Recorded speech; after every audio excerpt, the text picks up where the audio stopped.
Okay.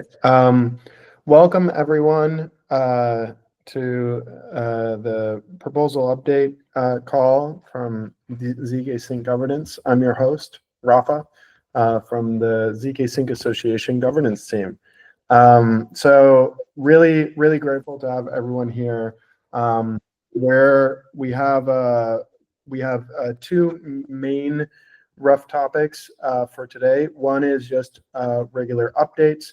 So please note that we're going to be doing a delegate meetup during ETH Denver and also a governance happy hour. So please go ahead and just apply. We want to make sure that we have all the key delegates participating and also all of our technical partners. Ahead of the meetup, it's always important to gather feedback from everyone in terms of how we shape the agenda. This worked really well in the previous delegate meetup, and we were able to address some big issues around strategy alignment and clarification. If you have the opportunity, please respond to the forum where we are doing topic curation for the program. Now, one additional thing is some of you may be interested in learning more about the ZKsync Association membership. So for those of you who might have joined the ZKsync governance a little bit later, I'm part of the association, part of the governance team, and as a delegate in ZKsync, when you vote through the Tally interface, you have the option to basically join what we call as an extraordinary member. That means that you're actually part of the association. I've added a link here that includes an overview around the membership information. And a little bit further down, you can actually also see there's a link to the Articles of Association and bylaws. And so you can learn more about how, as a delegate, you participate. This is really beneficial. I'll be doing a forum post, hopefully in the next couple of days, just summarizing this.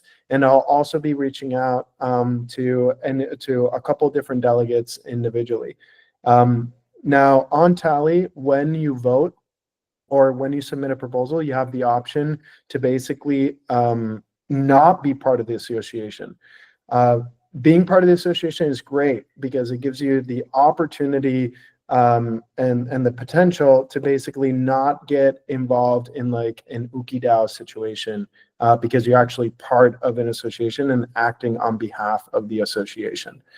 So would highly recommend participating and joining as a member. With that being said, if you have any questions with regards to this, we can take it at the end. For the purposes of the time, I'll hand it over to the Ignite team, who's going to talk about the learnings from the past month and the direction of the program going forward. Jeremy, are you here? Yeah. Cool. Do you want to maybe go for it? Since I know you and OpenBlock team drafted the report, and other folks from the Ignite program can chime in. I'll link it in the chat, so don't worry about that. I'll get it. Cool. So, hey everyone, I'm Jeremy from OpenBlocks. I'm helping to run the Ignite program from the analytics side. And so we've had, a busy first month here. From the standpoint of kind of high-level strategy, when we started this program, there are a few different goals that have kind of been set forth for the Ignite program. The first one being, to increase the liquidity on chain, so increase the TVL. The second one being to improve price execution, and so things like slippage, especially on key pairs. And then in addition to that, we also had a goal of trying to drive demand, so increase the fees such that we can maintain kind of a sustainable ecosystem at the end of this program.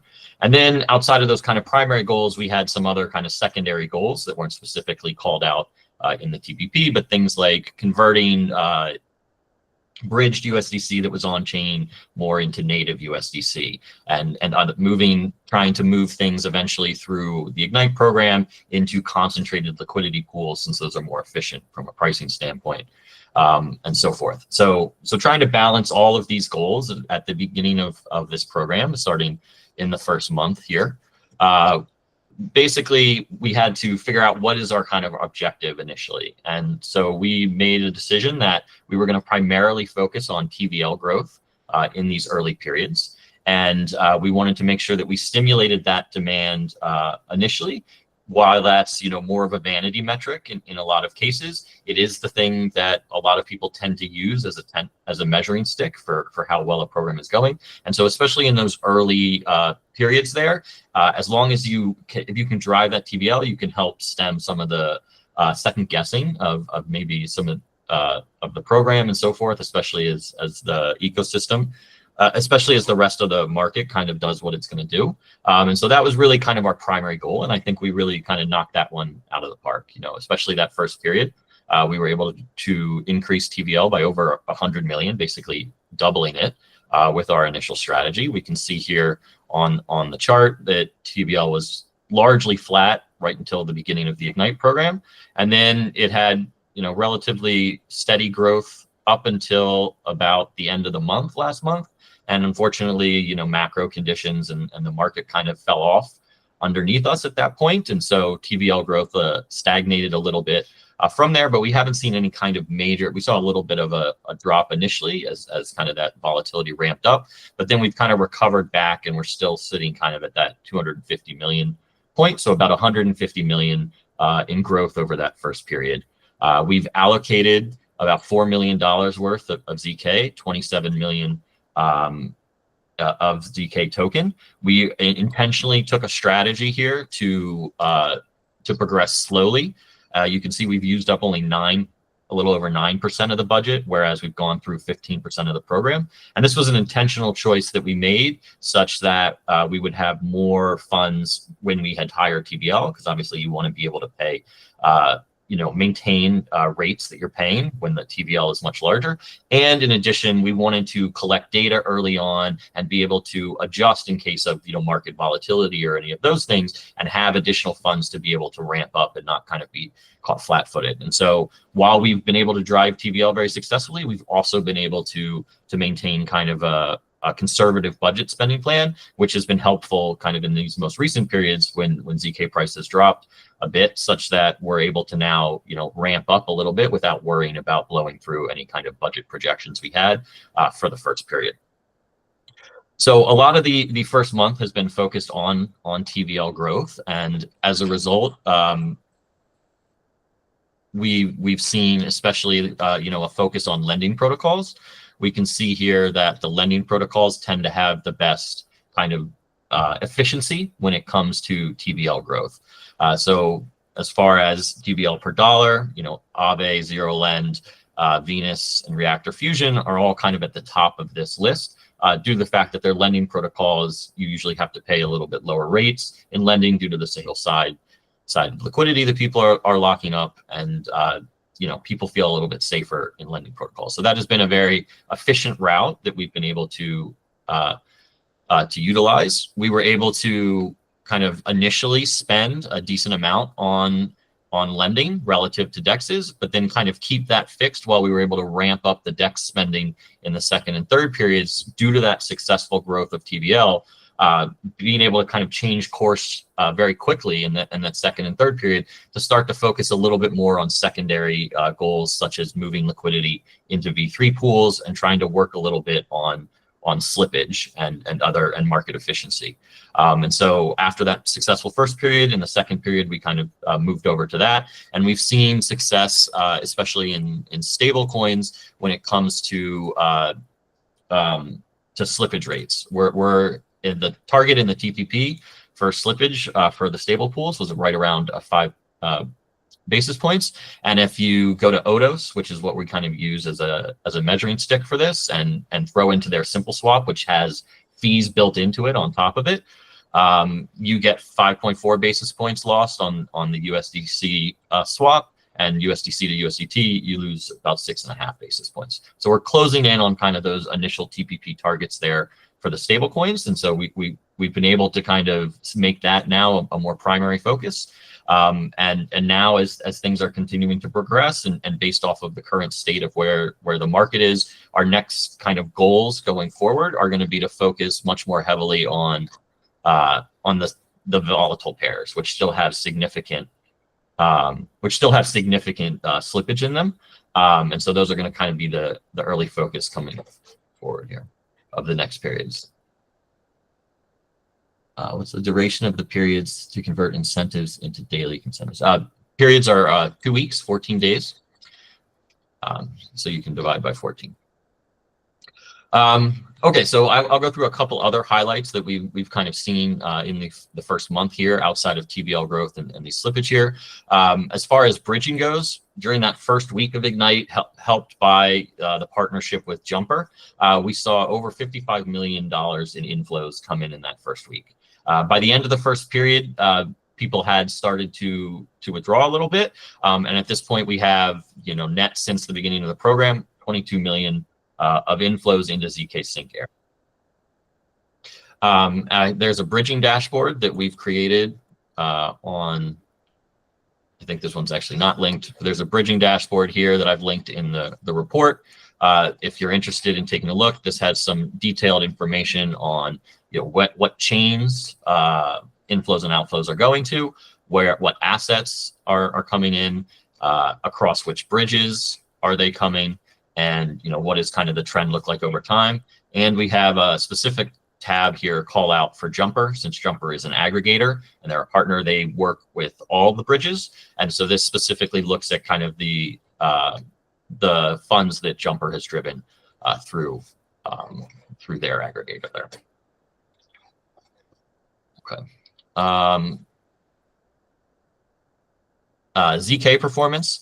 So one of the things that we want to make sure as we're kind of working through this program is that we are not inherently harming the ZK price. And so we look at that in a couple ways. One, we can look at the comparison of ZK to other L2s like Arbitrum and Optimism, and we can see that ZKsync, if we kind of index to November 14th, which was when Ignite was approved, ZKsync kind of runs up along with the other L2s and basically just tracks that behavior here and is at the top one, the green line here, Arbitrum, relative to the thing. So it's basically performing like the best of the L2s, and you can see that they act kind of like a leveraged Ethereum. Ethereum goes up, they go up a little bit more. Ethereum comes down, they go down a little bit more. And so ZK price is tracking very closely to these other L2 tokens. In addition, we have a claims dashboard,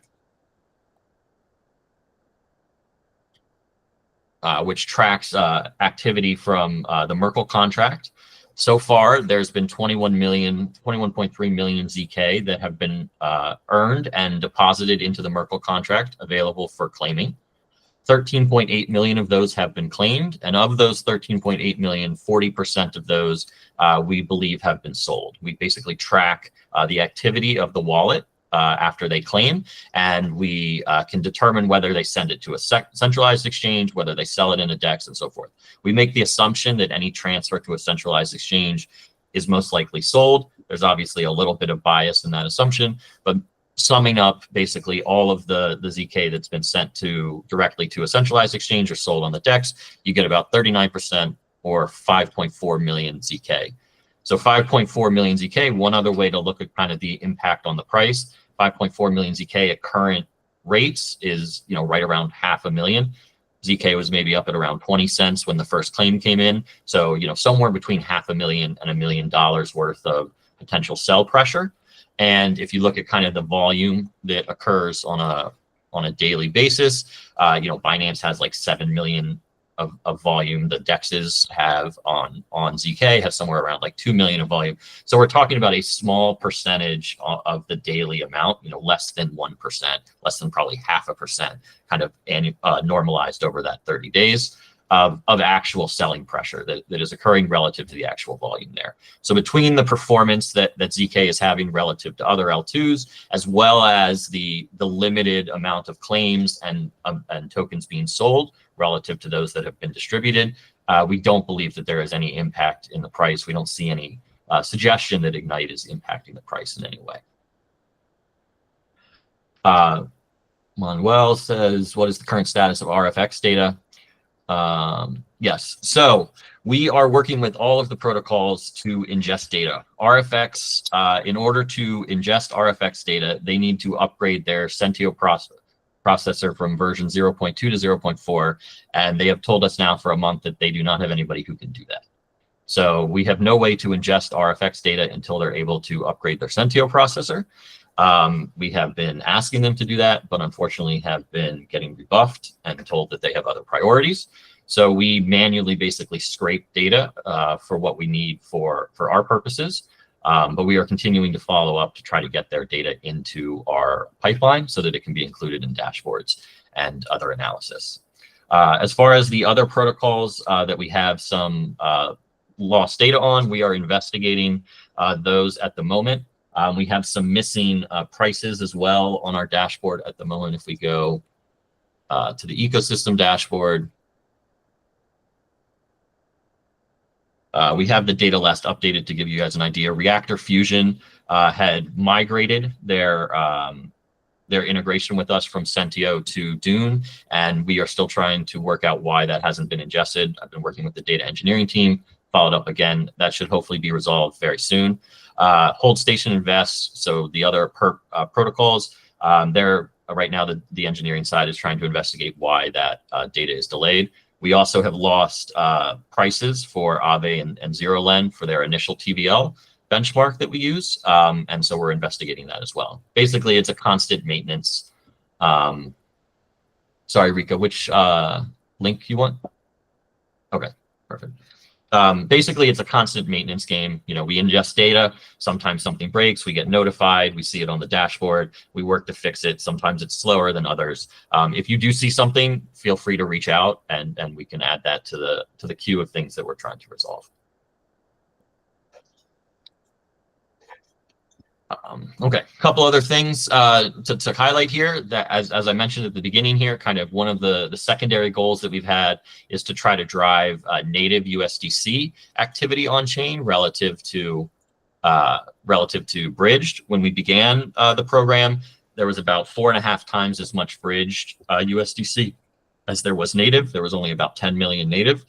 Since the program began, we've seen two basically big jumps in the native USDC that's on chain, to the point that now there is more native USDC than there is bridged. So we've been able to drive additional stablecoin liquidity in the form of USDC on chain, and we've been able to do it mainly in native USDC, which was one of our primary goals there. And so that's been a pretty good success so far. One of the things we want to do now that we have a lot more liquidity for native USDC is begin to ramp down incentives on bridged pools and really kind of drive as much liquidity as possible into native USDC pairs as we can, and lower the amount of bridged USDC that's on chain.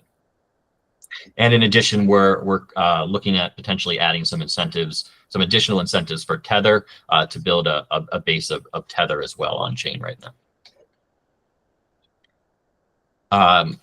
I mentioned Jumper at the beginning as well. They're the official bridge partner of Ignite. They have that separate dashboard. They drove over $70 million of inflows in that first week, and over 20 million of net inflows. So that has been a pretty good partnership that we've had so far. We've been running a couple campaigns with them where we do where anybody who bridges through and deposits into DeFi is entered into a raffle or earns an additional amount. Earns additional bonus pool of tokens, and based off of the activity we have there, for all of the activity that Jumper has provided, we've only had to spend so far about 200K ZK for those kind of bonus campaigns that we're running specifically for Jumper activity. So that we feel has been a pretty successful strategy. Going forward, we may kind of move off of the raffles here. You tend to get a lot of bridging activity early on.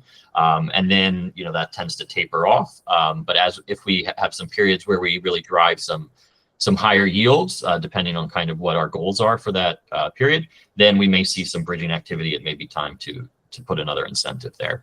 And as we've kind of alluded to here, we have basically an evolving strategy mindset here. Instead of trying to set up kind of a fixed methodology at the beginning of this program, we looked at the situation and said, we really want to be as agile as possible as we move from period to period.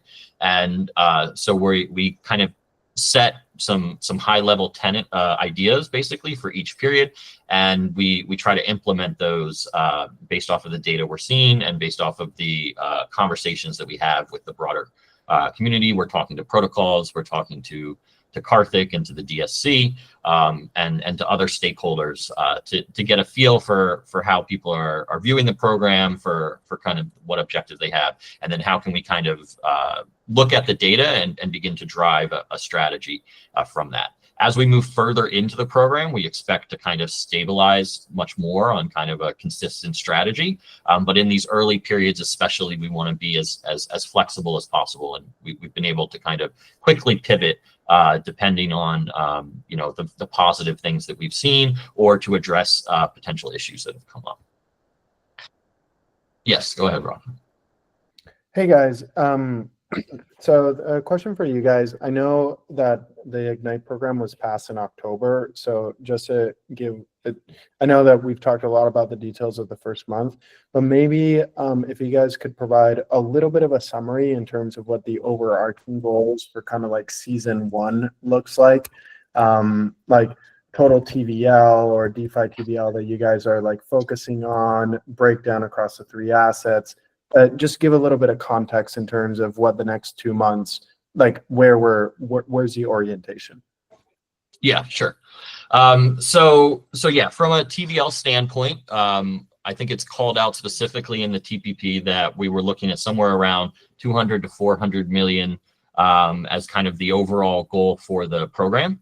So if you kind of break that up into 3 pieces, right, you're looking at around 130 million of growth in the first period. We've exceeded that already. So 250 million, we're pretty happy with kind of where that is as far as the first season goes from a TVL standpoint. And as a result, while we kind of envisioned when we started out that TVL was kind of going to be a major focus of our work through the first season here, we've been able to kind of begin to move our goals towards slippage. And so what we really want to do by the end of this first season is try to maintain TVL kind of where it is at this point and begin to work as much as possible on the volatile slippage and maintain kind of the stable slippage that we've seen. So from the volatile standpoint, you're looking at multiple percentage points of loss for $1 million trades on basically 2 key pairs that we're interested in, USDC to ETH and ZK to ETH. And so those are really going to be a focus of the rest of this season is trying to drive liquidity into concentrated pools there, such that we can drop these slippages to the point that people can be comfortable making large trades up to $1 million or higher in these pairs, which we feel are necessary for the ecosystem to be able to function properly. That's great. That's really great. And so one of the things that you mentioned is that we kind of like in the first month, we really got to 250 million TVL, which was significantly, outperforming the overall expected objectives for the program. So I guess question for you guys, are you planning to increase to hit the 400 million mark? And if that mark is hit, like, is the goal then to like reduce the number of like incentives or like that? I guess the question is, once you hit that mark, so if you're at 250, if you can be as effective in the next month, or in 2 months to hit the 400 million, like, are you planning to go above and beyond that? Like, what's kind of the plan? Yeah, Karthik, did you want to jump in here? Yeah, sure. So the plan, I think, as we've thought through it, right, and like as we think about Era and its role as a liquidity hub, in the first few weeks, to Jeremy's point, we really want to lay kind of a strong foundational kind of presence on DeFi TVL. We suspect that we're going to focus much more on price execution and making sure that the key pairs that we support are things that the other ZK chains will need and want to have access to. So I guess the short answer to your question, Rafa, is that we are likely going to move away from TVL being the top line metric or top line goal.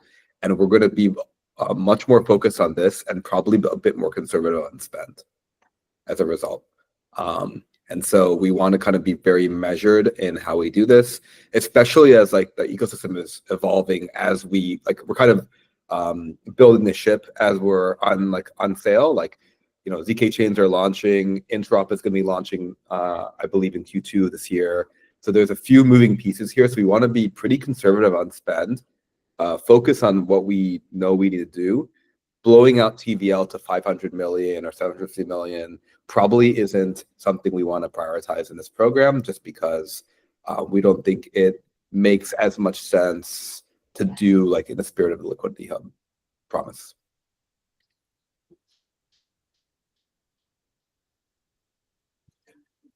Yeah, go ahead, Anastasis. Yes, thank you. My question has to do a little bit with both the spirit of the proposal, but also what like the end goal is. And theoretically, like the spirit of the proposal is to, you know, increase the liquidity in DeFi on ZKsync and act as the liquidity hub for Elastic chains. But that also, like a side target of that, let's say, was to basically increase the TVL of the chain, right? And part of that, and what I'm wondering is, if there is no new capital flowing in ZKsync, like if the chain's TVL or TVS as we measured in LTV doesn't increase, then there's only so much capital to activate within the chain itself to participate in DeFi. And I'm wondering whether there is the like 2 points. One, whether there's the threat of protocols peaking early. So we have like this 9-month plan, whether some protocols might hit their plateau in terms of growth within the first, 1, 2, 3, 4 months. Like some might have already peaked in terms of the growth they can achieve, that we can attribute to ZK Ignite. And the other is, if that happens, is there like a plan, or will there be a change of focus into, instead of just incentivizing DeFi activity, also trying to incentivize the growth of TVL on the chain? ZKs, can you paraphrase the question? I got distracted, so I didn't get it. Yes. So my actual question is whether there's going to be a focus, if needed, on increasing the chain's TVL, like the money flowing in ZK chain, in ZK era, rather than activating the capital that already exists to participate in DeFi. Yeah. That's a really good question. Yeah, maybe I can take that one, and anyone else feel free to jump in. Then the short answer is yes. If you look actually at point 2, I know it's kind of hard to see in the remainder of season 1 plan. There's going to, like, one of the focuses is going to be on increased APRs on ZK, and we have a coordinated marketing effort such that we can basically effectively, the idea is to vampire attack like ARB and OP holders to say, hey, look, if you look at the charts, right, for a lot of these tokens, they basically are very similar. They're basically all like beta on ETH to the upside and to the downside. And so the idea here is we want to increase net inflow, and we really want to have people that are holding money and assets that perform similar to ZK actually just come hold ZK and actually get extra yield, and then hopefully over time kind of become more active in the ecosystem, become LPs, all this kind of stuff.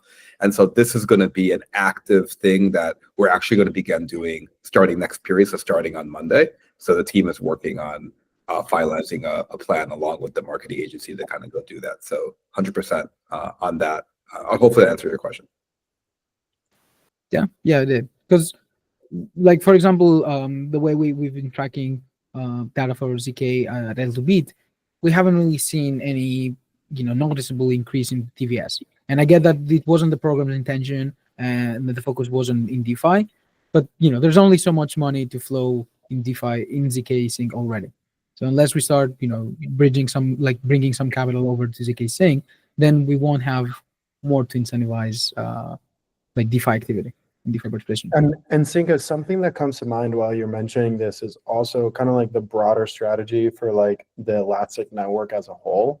So I think it'll be interesting to, and I know I'm not sure if Karthik and the team have given any thought to this, but would be super interesting later on to talk about like, how Ignite like plays in as more and more ZK chains become active. And as we think about ZKsync kind of like an Elastic network as like a cluster of the different chains and interoperability comes to fruition, I'm curious to see where the team ends up with that. I don't expect an answer right now, just saying that out loud.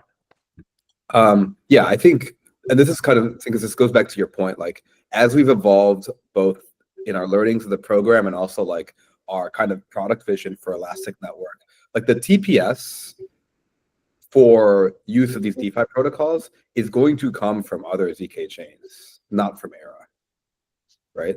Like the whole idea of the liquidity hub is that you have users on other chains that are using apps, and that we will build the right infrastructure and routing and all that kind of stuff, so that, and APIs, such that if they need to go do a swap in their app, they can kind of plug into this API, similar to like basically a native 1inch or a native like Li-Fi for Elastic Network.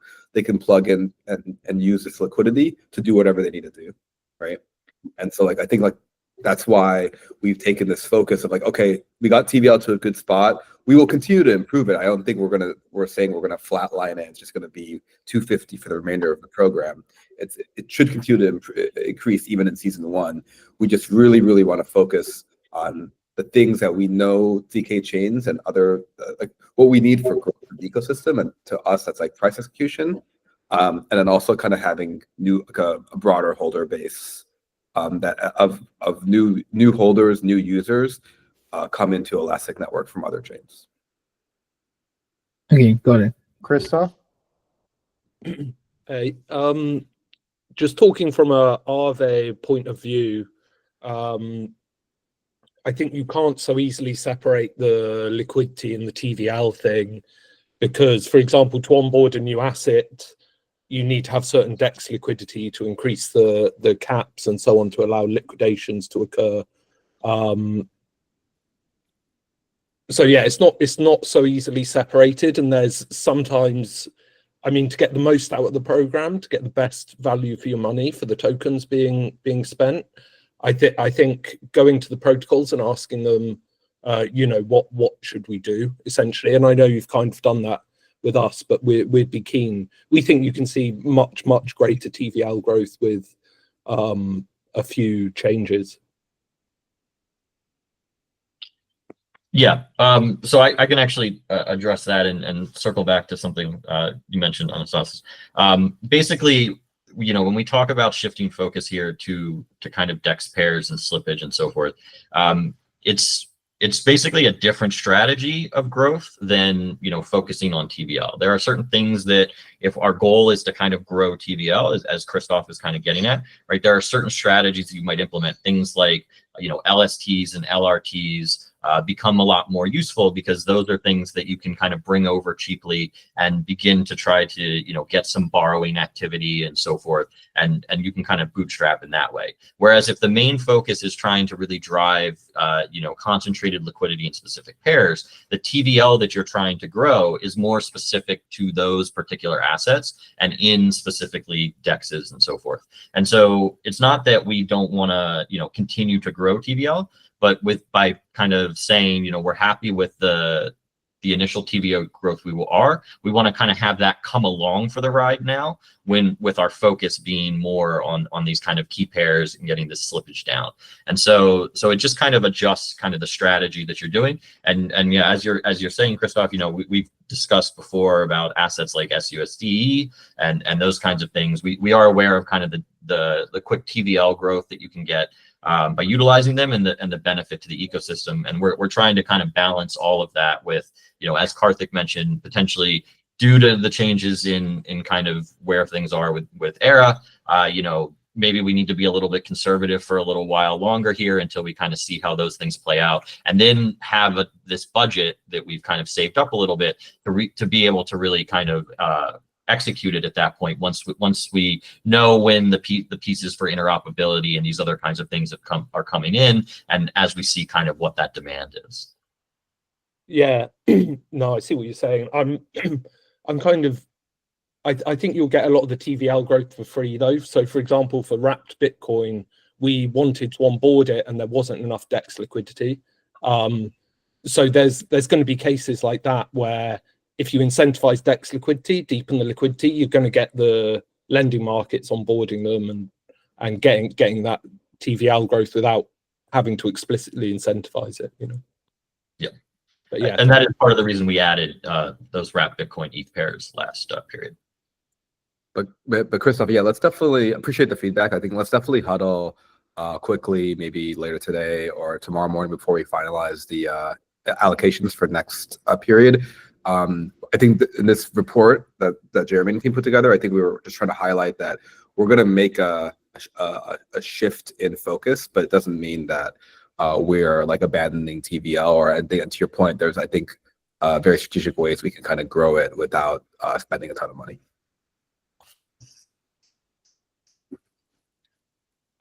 Great stuff. So thank you so much for the Ignite team.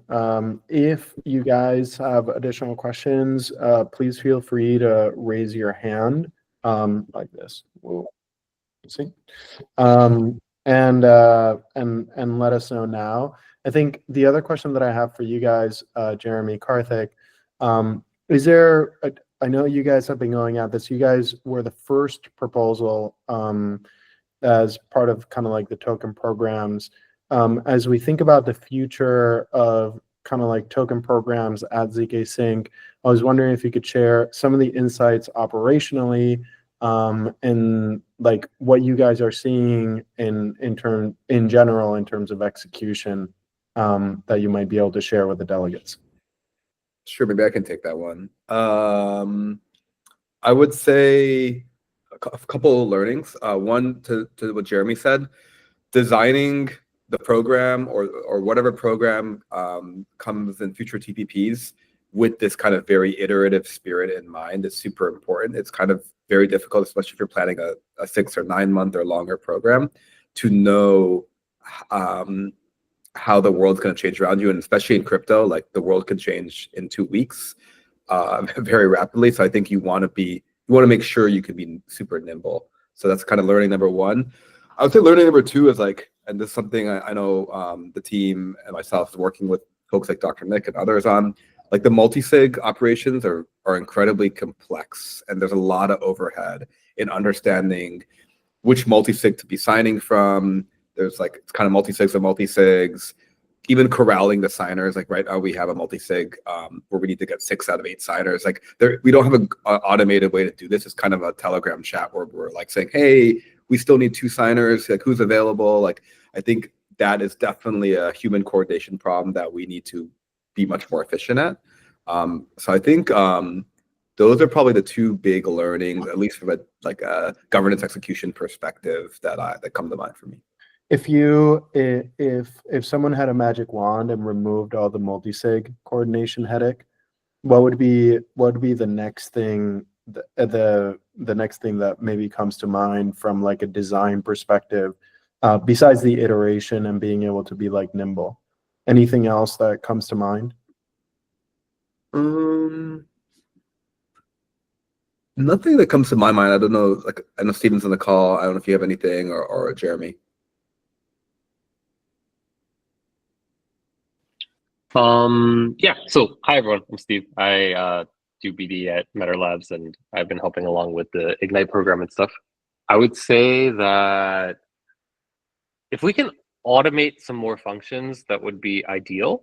I know that with this multi-sig situation that we have set up right now, basically, if you guys don't know how the flow works for every period, it's a continuous kind of like iterative process between Merkle, who combines all of the data that's needed to send out the ZK tokens to all of the participants, OBL double checking and making sure that everything is correct, and then the DSC getting all of that data and signing off on it. It is a very manual process right now. And I know that this is something that Dr. Nick and the Catalyst program is working on. But if there's some way of creating a automation function that makes it so that it's a lot easier streamlining tokens directly to users and participants, that would be extremely helpful in the future for future ZK programs. That's like a huge thing, I would say. That's like a big hurdle that I think it's just something that you have to take on and work with it over time to make it better. Other than that, just coordinating between lots of different delegates, coordinating between lots of different teams. You have protocol teams, you have, DEXs, lenders, and perps, and then you also have OBL and you have Merkle, and all of this coordination. It's a lot. It's a very large program, and I think that people can just see, they'll get the reports weekly or bi-weekly, and they'll say like, oh, it's difficult to see what's actually going on behind the scenes, and there's like a million things happening behind the scenes just to make sure that everything is working properly. So I think these are things that you can take learnings from it at the end of each season. Basically, there's going to be a giant report about things that were good, things that were bad, and basically building off of this iteration process as we move forward and we propose new TPPs are proposed and new projects are run. You kind of get into this groove of getting away from more manual stuff and onto more like automated, like this is how things should be run. I think that would really help a lot. And Stephen, one question that that I had for you, Ignite is an extremely retail, like frontline, like type of program. How are you guys dealing with like the volume of like questions and requests like from basically all like DeFi users? Like how are you guys dealing with that? Yeah, so that's a great question. It's been difficult, to be honest. We essentially have three main avenues for coordination between retail users and what's going on with the program. So the first and most major one is a public Telegram channel that anyone can like ask questions. The second one is a Discord that is run by Merkle, that anyone that has technical issues can submit a ticket and Merkle kind of does them on a one-off basis. And then the third way is like through the official Twitter account. Personally, I would say this has not been the most effective means of communication. I think also just like separate, like from what I've noticed is people will come to the Telegram with issues and then they'll get redirected to a Discord to solve these technical issues. But as everyone here knows, if one person has an issue, there's probably 10 other people that have the same issue that just aren't speaking up. So making these announcements more public, whether this is a hot fixes channel in a Discord that everyone is pushed to for like, this was a fix that happened today, this was a fix that happened yesterday. And we all know that technology does not work properly. There's always going to be hiccups. There's always going to be things that break down here and there. I think fixing this Telegram communication issue of maybe users are able to submit tickets on Telegram and get their answers there, and then they're publicly posted to a public Telegram channel, kind of like how instead of just having one channel on Telegram, you kind of have these multi-channel channels where it's like announcements is one channel, hot fixes is one channel, support is one channel, and public chat is another channel. That's a lot more efficient way of moving forward instead of just having this one public channel that everyone can like talk in and stuff like that. I think communication is definitely a hurdle that has plagued like the governance space moving like since for years now. Whether you're looking at Arbitrum stuff and you hop in the forums and you get lost in a maze, or just communicating out updates to people, it's definitely very difficult. And I think that it's something that needs to be, if it can be automated better, it should be. And this is something that I would love to see someone create a proposal on like the forum to talk about like how we can best communicate with users. Like put forward a proposal of how we can do this better, because there's a lot of like broken links here that is it's been, let's just say, a lot to deal with. Yeah, yeah. I think maybe I'm thinking out loud here. The something I'm thinking about here is like, how can we improve the ecosystem? I mean, being part of the governance team, like when we were thinking about like Cap Mentor V1 and Cap Mentor V2, I'm thinking now that we need to maybe think about fixing this like multi-sig problem, because it's going to be hell for everyone, and maybe there's something that we can do there. The ideal situation being you basically have zero, like we want to minimize the amount of transactions and complexity of coordination that you want to do. And then the other question is, like, Stephen, I think we should catch up after this, and talk a little bit about how the governance team might be able to also help solve some of this. Like maybe we run a competition for like a proposal, like agent Q&A support type of like bot or something. Like I'm not 100% sure, but I'm just wondering that Ignite still has technically, on the timeline, 8 months to go. Yeah. Seems like if we can do a quick sprint in the next, like even in the next month to solve some of these problems, hey, like, if we can make your life easier, that'd be great. I'm curious, Jeremy, from the OBL side, any insights from your side around specifically, you guys are the first, alongside Merkle, kind of like the first like outside third-party service provider working on a token program. What about you guys? What's been your experience? What would you be interested in sharing with like the delegates and talking about, for us, the governance team, like what feedback would you have? Yeah, so I'm, mostly positive experience, working with you guys. Karthik's been great. Steve's been great. We have a good working relationship with Merkle and so forth. And, we're trying to reach out to the protocols. I think from our end, coordination is certainly one of the things that is a little bit of a bottleneck, because of kind of the process of, the DSC, Merkle protocols, et cetera. We are basically now trying to do allocations for next week.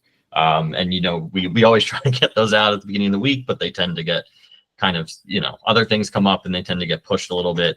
So that process has been, something that we're still kind of adjusting to. So I don't know if there's a way to get more of, a coordinated effort from like review from the protocols or something. Maybe we can have like, more scheduled, roundtables or something that, there's directed things that come out of that. Maybe we're not managing, 15 separate conversations or something like that. That could be potentially useful, and try to get that data in, and then, mix that with everything, and try to get on a better kind of working timeline here that accommodates everybody's schedules. Because we kind of released, we decided to release allocations on a Monday as our first period. That makes it so that the weekend can sometimes get a little hairy and so forth. So that maybe was not the best idea in a future program, is if there is some kind of like final decision point, maybe, or start of something that maybe midweek is a little bit better there than kind of the beginning of the week. But yeah, other than that, mostly positive experiences from our side. Is there, I mean, even with that, Jeremy, is there an opportunity for you guys to just like offset 3 days? Like, at the end of, I don't know, like between one of the periods? But I mean, there's potential we could do something along those lines. I think because of the cadence that we have, it is a little bit difficult. Like even midweek creates some headaches because we at the moment we launch Monday, but the DSC meeting typically happens like Wednesdays. So there's like a 5-day like gap between when things go live and when the actual like initial approval starts, and then Merkle, and then back to the DSC for signing, and then so forth. So that process is just drawn out, I think, by the nature of all the people, all the stakeholders that have to sign off on this due to us, Merkle, DSC, etc. So I don't know that there's necessarily a better point in the week. Maybe trying to figure out a way that the number of stakeholders decreases a little bit, but with a government's program, it's probably tricky. You want all those kind of checks and so forth, checks and balances. So That's great. I think really looking forward to the second month update yeah. at the end of this. One general note. I've been speaking to a lot of different delegates, and I think there's people like we all get really impatient to get updates and like to see program outputs and outcomes and such.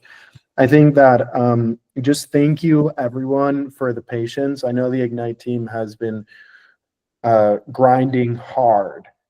So just want to end the call with a note of gratitude for you guys for taking on the first proposal and being, I think, quite ambitious with a 2-week turnaround with each of the experiments.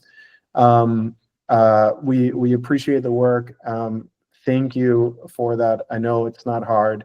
And for everyone else, the one thing that I would request is, as we move into the second month of the program, the best way to provide feedback is always on an ongoing basis, asking questions, reply to forum posts from the team. I know they're reading every post and they're reading every message that you all are sending. And if you send me feedback, trust also that I'm sharing the feedback directly with the team on an ongoing basis.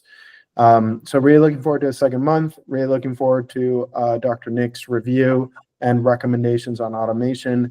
I'm really crossing my fingers that Dr. Nick has a creative solution to decrease the multi-sig complexity and the custom call data and all that stuff. And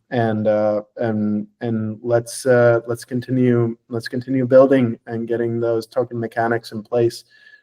Thank you again, everyone, for doing the call today. Alicia? Just have a quick update from Meta Labs about ZIP5 and ZIP6, which just went on chain. Yes, of course. Yeah, sorry about that. No, that's okay. Just went on chain like almost 24 hours ago, and so voting will open in 7 days, hopefully before everyone gets on a plane to go to Denver. They'll have a couple of days to vote. But something to note is that the token governor and the GovOps governor were added to ZIP5, so it's now just called upgrade governance contracts because it covers like a bunch of governance contracts. And the recommendation is to not put forward any TPPs or gaps until ZIP5 and ZIP6 are executed. And so basically like 3.5 weeks, I would say, like, or maybe 4 weeks, the 3rd of March. I think it's like Monday, the 3rd of March is kind of like the target date to have those proposals executed on L1. So I just wanted to give that note. I know that there are a couple of TPPs in the pipeline, but because those 2 governors will be redeployed, the recommendation is to not post anything unless you're like literally going to do it this week, and things will be finished before ZIP5 and 6 kind of hit L1. Any questions? Okay, that was it. Thank you. Thank you, everyone. Looking forward to chatting more, and big thanks to the Ignite team for taking the time. The next call we'll do in a month. In the meantime, you guys will be able to see the period updates from the Ignite team as usual. If you have any requests for additional information to add, please feel free to post in the forum or just let me know and I can relay the information. In the last 4 minutes before we close off, are there any other questions that are important, critical, urgent for the delegates? And if not, we'll see you guys in Denver. Great stuff. Thank you. Appreciate it all.